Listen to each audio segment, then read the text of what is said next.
तेलंगाना के वजीर information technology के तारक रामाराव ने कोरोना की पहली और दूसरी लहर के दौरान परेशान हाल लोगों की मदद करते हुए उनका दिल जीतने वाले फिल्मों के मशहूर अदाकार सोनू सूद को हकीकी हीरो करार दिया। नंद किशोर नामी शख्स की जानिब से ट्विटर पर की गई दरख्वास्त के अंदरून 10 घंटे ऑक्सीजन कंसंट्रेटर भेजने पर उस शख्स ने तारक रामाराव का शुक्रिया अदा करने के लिए ट्वीट किया और उनको सुपर हीरो करार दिया। ताहम वजीर मौसूफ ने इस पर रद्द अमल जाहिर करते हुए कहा कि अवामी नुमाइंदे के तौर पर उन्होंने अपनी जिम्मेदारी निभाई है। उन्होंने इस ट्वीट करने वाले से कहा कि असल हकीकी हीरो यकीनी तौर पर सोनू सूद हैं।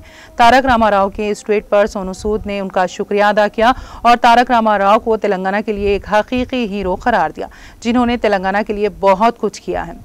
अदाकार जिनके कारनामों पर तेलंगाना में उनकी मंदिर भी बनाई गई ने इस ट्वीट में मजीद लिखा कि तारक रामाराव की क़यादत में इस रियासत ने काफ़ी तरक्की की है। उन्होंने तेलंगाना को अपना दूसरा घर करार दिया और कहा कि ये उनके काम की जगह है और अवाम ने कई बरसों से उन पर मोहब्बत निछावर की है।